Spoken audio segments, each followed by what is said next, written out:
Day 5 was an exciting adventure in London. So we got up and we got to check out Aloft Hotel properly because that night we didn't really see it that well. So the lobby and the hallways, everything is so well done, and when the natural light hits it, it looks like an even prettier hotel. So this was really the most fun place that we stayed at. The tube station was actually only a 2-minute walk from the hotel. This was my first time taking the tube, so I was excited to check it out. And it was a very cool experience, mostly because the people in London are just warm and friendly, or at least that's what I found. It's a clean mode of transportation. It's very fast and efficient. People are nice, you know, they don't push or shove. They don't really give you awkward stares, and they just give you a nice smile if they see you taking the tube is nice. So we made our way to Westminster Station, obviously to check out the Big Ben, because that's one of the main attractions in London and you have to see it if you go there. So when we walked out of the tube station, we were greeted with this beautiful sight of the Big Ben, and it's just majestic, and it's 315 feet tall, and everyone's just gathered around taking photos. And we saw some double-decker buses and a very busy street and the Palace of Westminster. This is it. This is the heart of London, and to step out of the tube station right into it was just a great experience. Let's talk a little bit about the Big Ben. So it's actually called the Elizabeth Tower, and Big Ben is actually the name of one of the 5 bells that's in the tower. And Big Ben is the biggest bell that the tower has, that weighs over 13 tons. So that's how Big Ben got its name. This was built way back in 1859, and it was designed by an architect known as Augustus Pugin. Now, Augustus was a really ill man, and after he completed the design of the Elizabeth Tower, he actually descended into madness. He lost his mind and eventually died of his sickness. So this was his last great work. You can see that he really put his heart into it, because this is a worldwide landmark now. He's just created something beautiful for people to remember him by. Big Ben, of course, is part of the Palace of Westminster. Now, the Palace of Westminster, there's been a palace here since way back in the 11th century, but it's been destroyed many times, including in the Great Fire of London. So the current palace that you see has been there since the year 1870. It was designed by an architect known as Charles Barry in a neo-Gothic style, and he was assisted by Augustus Pugin, who I mentioned before, and Augustus did some of the furnishings and some of the decorations. Now, the Palace of Westminster is where the Houses of Parliament of the UK meet, so that includes the House of Commons and the House of Lords. So this is basically the heart of British politics. Of course, the Palace of Westminster stands on the bank of the Thames River, and on the north end it's got the Elizabeth Tower, and on the south end it's got Victoria Tower. Now, Victoria Tower is actually slightly taller than the Elizabeth Tower, but it's not as famous. It acts as a repository of political archives going way back to the 15th century. In front of the Palace of Westminster, there's also Westminster Abbey, which I'm sure most of you have heard of. This is the central location of the Anglican Christian sect all over the world. This is where all the royal ceremonies take place, like Queen Elizabeth's coronation, the wedding of Prince William and Princess Kate, and also Princess Diana's funeral. Also on the banks of the Thames River is the London Eye. This is one of the biggest Ferris wheels in the world, one of the tallest I should say, and we didn't have time to go on it, but I can imagine the beautiful view that you get from on top. This wheel was actually sponsored by Coca-Cola for 2 years, so currently it's known as the Coca-Cola London Eye. I'm also very eager to check out the Pepsi Eiffel Tower one day. Now, the London Eye was opened in the year 2000, so it's quickly become part of the London identity. Across from the London Eye, you can see a white building, which is actually the Ministry of Defence. So this is the headquarters of the British Armed Forces, and this is also where James Bond gets all his mission briefings. After that, we went to Victoria Tower Gardens, which is a park right next to Palace of Westminster. So in the middle of the park is a sculpture known as the Burghers of Calais. Now, Burghers is not referring to the food, it's actually referring to the bourgeois people of France, so the nobility. So this sculpture was done over 100 years ago by a sculptor known as Auguste Rodin. This guy was a French sculptor. This depicts a scene in the 100-Year War between England and France in the 14th century. We also saw a really splendid fountain known as the Buxton Memorial Fountain, also in Victoria Tower Gardens. This was built in the year 1865 by an amateur architect and MP known as Charles Buxton. This guy actually created this in memory of his father. The memorial commemorates the end of slavery in the British Empire. It's built out of marble, granite and bronze, and it's built in a Gothic style. It's interesting to note that 1865 is also the year that the Civil War ended in the US and slavery was abolished there. This monument is actually very important because it signifies the end of slavery in the Western world. From the Palace of Westminster, we decided to make our way to the Buckingham Palace, and on the way we passed by the Taj Hotel Buckingham Gate. Now this hotel is owned by the Indian company Tata Group, and they have lots of hotels all over the world, and this is a luxury hotel, actually one of the most luxurious hotels in all of London, and we stayed here for 3 nights. No, I'm just kidding, but next time. This is a really top-notch 5-star hotel, and it was nice to see the Indian flag there as well. Then we arrived at Buckingham Palace, and it was extremely busy. Literally thousands of tourists out there to check out the palace. The facade of the Buckingham Palace has a striking and dramatic look.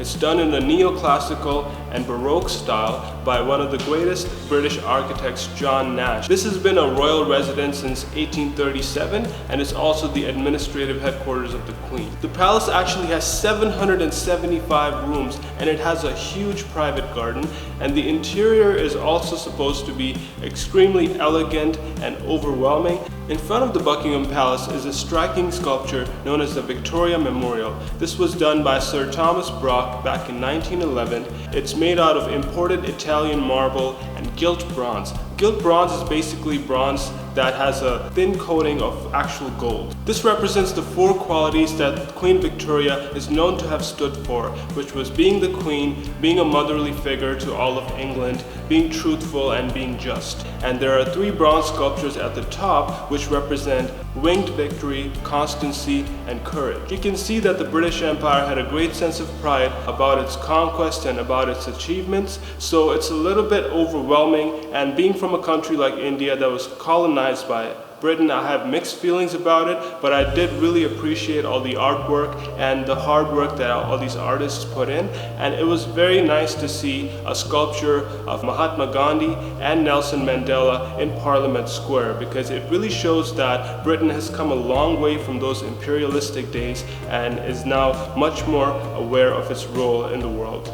From Buckingham Palace, we decided to make our way down to Trafalgar Square, and we took a road known as the Mall. Now it's spelled like the mall, but it's actually pronounced the Mall. This is a ceremonial route that connects Buckingham Palace and Trafalgar Square, going through Admiralty Arch.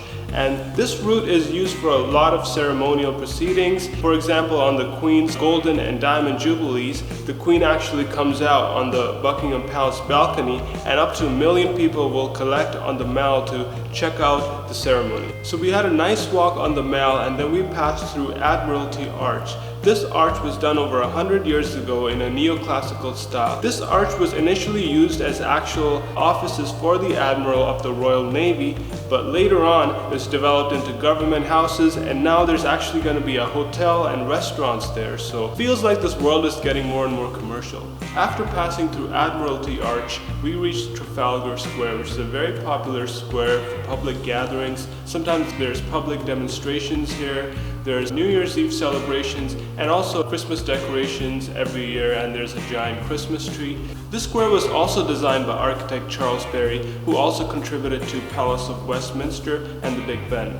At the center of the square, there is a 200-foot tall column known as the Nelson Column, and there are 4 lions surrounding it, presumably to protect the column in case someone tries to steal it. It's quite a beautiful square, and it's nice to see history, art, and architecture come together in a public square like this. The main facade of the National Gallery is also at one end of the square. This is a very popular art museum and one of the most visited in the world. Trafalgar Square also used to have a massive pigeon problem until all the pigeons were removed a few years ago, or perhaps they migrated to another part of the world. After checking out Trafalgar Square, we walked down Strand Street, which is a popular street in London. On this street, you'll find lots of shops and restaurants, and we checked out Pizza Hut because it's such a unique place to check out when you're traveling somewhere new in the world. The Pizza Hut here was actually quite awesome. The servers were courteous, they seemed to really care about their jobs and making every visitor feel welcome. I like the look of it, great Pizza Hut, and I wish the ones in North America were this nice. After lunch, we walked further down Strand Street to reach Australia House, the Australian Embassy in the UK. And you might be wondering why we went there. Well, it was part of the whole Harry Potter obsession that me and my wife have, because Australia House also served as Gringotts Bank in the Harry Potter films. It has an interesting look because it has a triangular front facade. We wanted to go in and check out the grand interior design which was used in the Harry Potter films, but unfortunately there were no photography signs posted everywhere, and there were a lot of official looking dudes standing outside, so we decided to not take any footage there. This building was designed over 100 years ago by Scottish architects Mackenzie and Son. Today it serves as a footprint of Australia in the UK. The next destination on our Harry Potter film locations list was actually King's Cross Station, where they shot the platform 9 3/4 scenes and Hogwarts Express scenes. Now this was about a half-hour walk north of Australia House, and instead of taking the tube or calling an Uber, we just decided to walk because London's a beautiful city to walk around in. And this is when we really took in the London vibe. Considering it was my first time in London, being able to just walk around there was such a great and wonderful experience. London's got a mix of new and old. You see historical buildings everywhere, but you also see beautiful modern designs in architecture. The people are warm and friendly, and they're all well dressed and courteous, so I thought it was a great place. While walking up to King's Cross Station, we passed by a little street known as Sicilian Avenue. This street has a lot of restaurants and shops, and it has an old world Italian ambiance, and it uses some carved stone designs that are over 100 years old. So it's like a slice of Italy in the middle of London. After walking a bit more, we finally reached King's Cross Station. This is a grand old station, and it's one of the largest and oldest transport hubs in England. King's Cross Station contains tube, railway, as well as tram lines, so there's a lot of traffic of people coming in and out throughout the day. Our main reason for checking out King's Cross Station, of course, was to check out the Harry Potter locations, and here we were looking for platform 9 3/4. Now in the films, platform 9 3/4 was on the side of an arch, but here they actually put it in front of a wall, and they have a shopping cart that's halfway through the wall. It reminds you immediately of the films,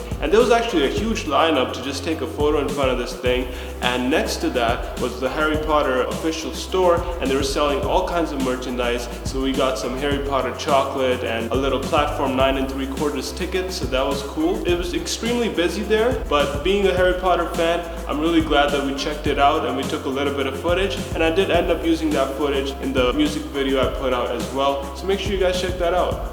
Since we were at King's Cross Station anyway, we decided to take the tube to go to our next destination, which was St. Paul's Cathedral. Now St. Paul's Cathedral is one of the most recognizable landmarks in London. It's 365 feet tall, and at one point it was actually the tallest building in London, believe it or not. And this was designed in the 17th century by an architect known as Christopher Wren after the London fire destroyed much of the city. This cathedral was built in an English Baroque style, and it has a striking and grand look. This cathedral has also hosted a lot of royal events, such as some of the Queen's birthdays and the wedding of Prince Charles and Lady Diana. After checking out St. Paul's Cathedral, we walked a little bit south to the Millennium Bridge, and on the way we saw a guy making soap bubbles, and he was making them in the coolest way I've ever seen, and I had to take some footage of that. There were a lot of kids running around and enjoying it. When you see people sharing happiness and just being innocent, it's just a beautiful sight, no matter where you are in the world. After that, we walked down to Millennium Bridge. It's all white steel. It was designed to look like a light beam. And the reason we checked out Millennium Bridge is because it was used in the 6th Harry Potter film when they showed the attack of the Death Eaters in London. This time we didn't see any Death Eaters, but we did see a lot of regular people. I guess it's possible that some Death Eaters were disguised as regular people, but I'm pretty sure we didn't see any. The bridge was really busy. There were hundreds of people. This is a steel suspension bridge, but the masts are very short and they're angled, and the reason for that is the St. Paul's Cathedral, which is something called a protected vista.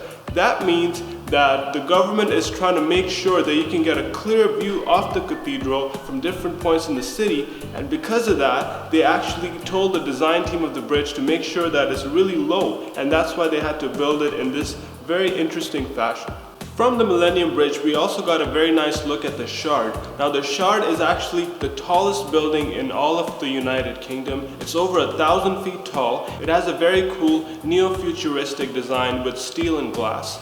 and this was opened in the year 2013, and it was designed by an Italian architect known as Renzo Piano, who also did the New York Times building. Other examples of a neo-futuristic design are the Burj Khalifa and the Tokyo Skytree.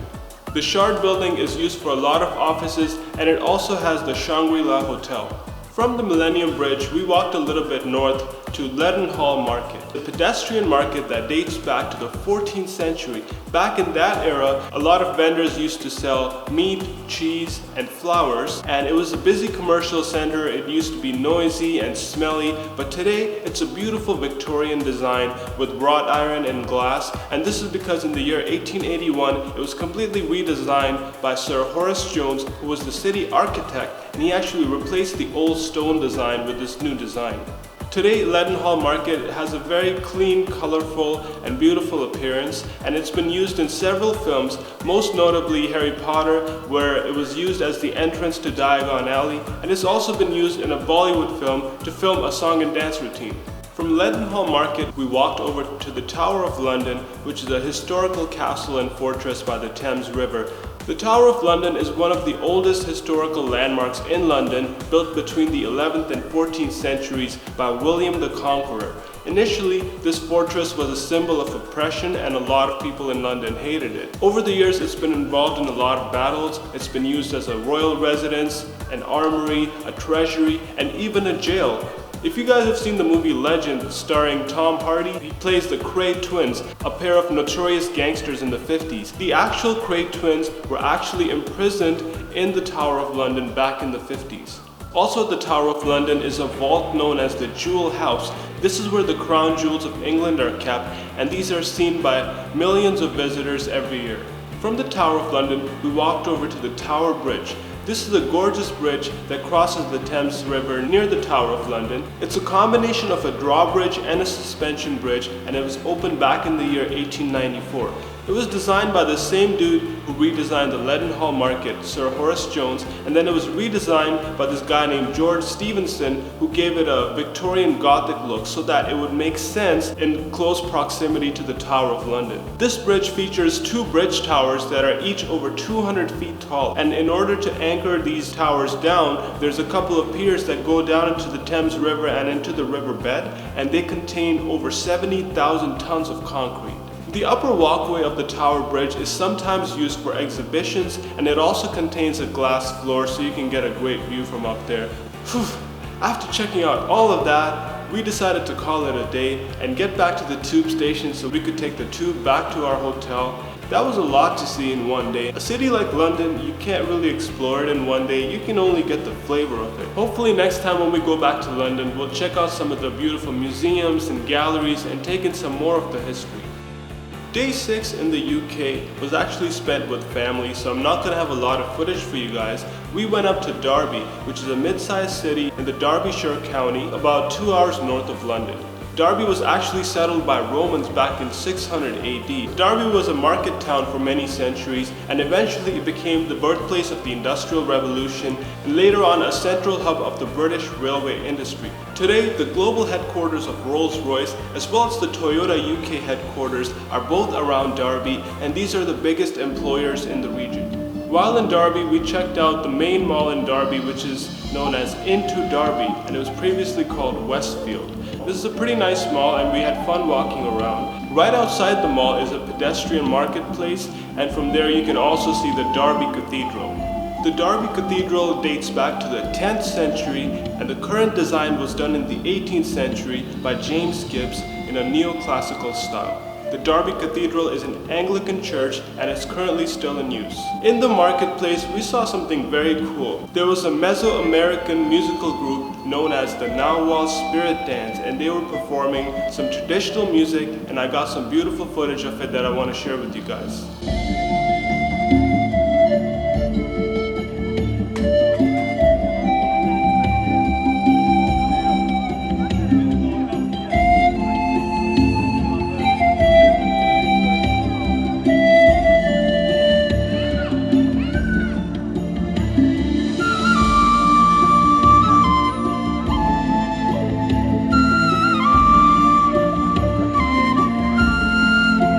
I also picked up their CD, which is called Harmony, and I thought the music they were playing that day was just absolutely heavenly, and it just relaxed you instantly and took you to a higher place. So definitely check out these guys, and it made me want to learn more about Mesoamerican culture. When I say Mesoamerican, I mean Aztec, Mayan, and the native Mexican cultures before the Spanish Inquisition. Nahual is a Mesoamerican word which refers to a special type of spirit which is able to take human as well as animal form. So this is deeply rooted in their spirituality. So day 6 was a great day. Day 7 was also spent with family, but this time we went to Letchworth, and Letchworth is the world's first garden city. Garden city means that a minimum amount of green space has to be maintained in the city. Letchworth is quite a pleasant town to raise a family in, and we had a very relaxing day there. It's interesting to know that the UK's first roundabout was also built in Letchworth. After spending an amazing week in the UK, it was finally day 8 and it was time to fly back to Canada. We got to Heathrow Airport and our flight was out of Terminal 2. It's the newest terminal in Heathrow Airport. It was only opened in 2014 and it was designed by Spanish architect Luis Vidal in a neo-futuristic style with lots of steel and glass. So you see some sharp angles, you see some cool LED lightings, and you see interesting structures throughout this terminal. If you're flying in or out of London, I hope you get to see Terminal 2 and check it out because I think it's a beautiful terminal. Also in Terminal 2, you'll find a very cool wireframe sculpture dedicated to the iconic London taxis. This was done by a London artist known as Benedict Radcliffe, and I just love the orange wireframe design. It just serves as a great centerpiece. Now I'm actually gonna end this vlog with a restaurant review. So in Terminal 2, we checked out an extremely awesome restaurant known as Wondertree Restaurant and Cafe. This is a concept restaurant and it has an open space design. The ambiance is vivid with lots of tropical colors and lighting, but it still goes well with the neo-futuristic design of the terminal somehow.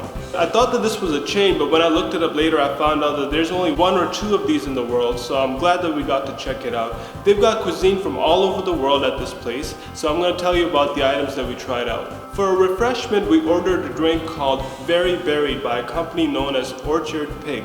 Now this had various flavors such as strawberry, blackberry, apple, and a hint of poppy. This drink had a bright, sweet, and slightly tangy flavor, and I thought it was a great way to get started on this meal. Now we were pretty hungry, so we decided to forego the appetizers and just ordered 3 entrees. So the first thing we got was called the Hot Margarita Pizza. Now it was not your typical margarita pizza because it had something called harissa sauce, which I'll talk about in a minute, and it also had basil parsley oil and roasted red peppers in addition to the usual mozzarella and tomato sauce. Now let me just take a moment to say that harissa is the bomb. This hot sauce is amazing. Sriracha used to be one of my favorite hot sauces, but I think harissa has now topped that. So you guys gotta try this thing. Harissa is a very common hot sauce in Tunisia, Algeria, and Libya. It's got some peppers, it's got garlic, and various spices. It's a little smoky, spicy, and slightly tangy. So I definitely recommend trying out harissa sauce at your local grocery store. Hopefully you guys can find it. This pizza was delicious. The crust was crispy and light. The creaminess of the mozzarella was well balanced by the crispiness of the red peppers. The harissa, basil, and parsley also created a very interesting flavor blend, and I thought this was a great entree to try out. The next entree we had was the penne pomodoro.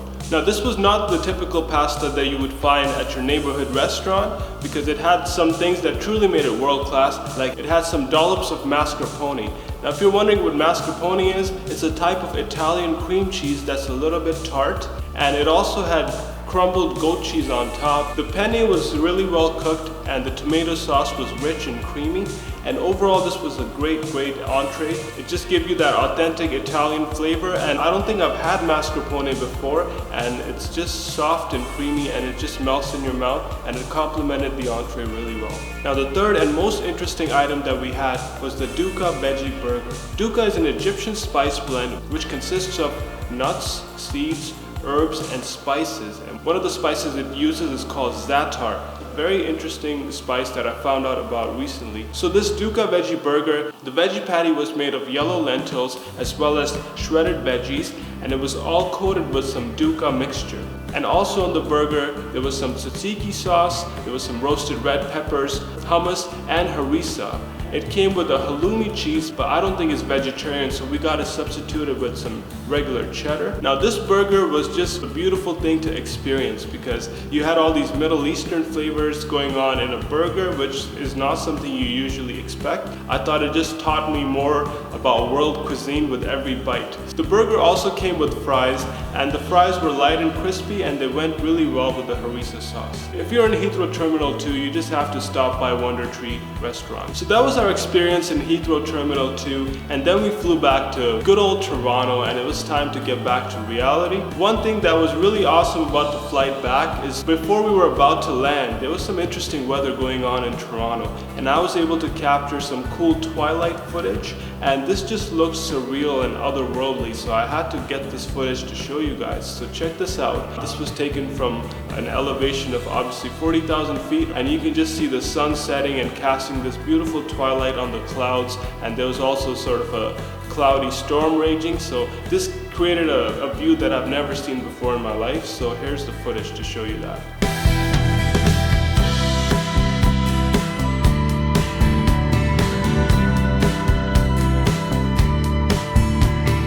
That was our trip in the UK. Hopefully you guys enjoyed every second of it. If you didn't, or if you did, let me know. I would love to grow more as a vlogger and get better and better and bring you all kinds of experiences from my life and hopefully some information that you guys find cool to find out about. So make sure you hit that subscribe button and talk to me in the comments. Let me know what you thought. I'm gonna keep making these vlogs, and every time I get a chance to travel, I wanna capture some cool footage for you guys. I wanna do my research and share as much as I can so that you guys feel like you traveled a little bit from just sitting on your couch. And you know, I feel like that way we all gain an understanding of this crazy world. It's crazy and beautiful at the same time. Make sure you subscribe, and I'll see you guys next time. Take care. It's your boy the Gunsmith.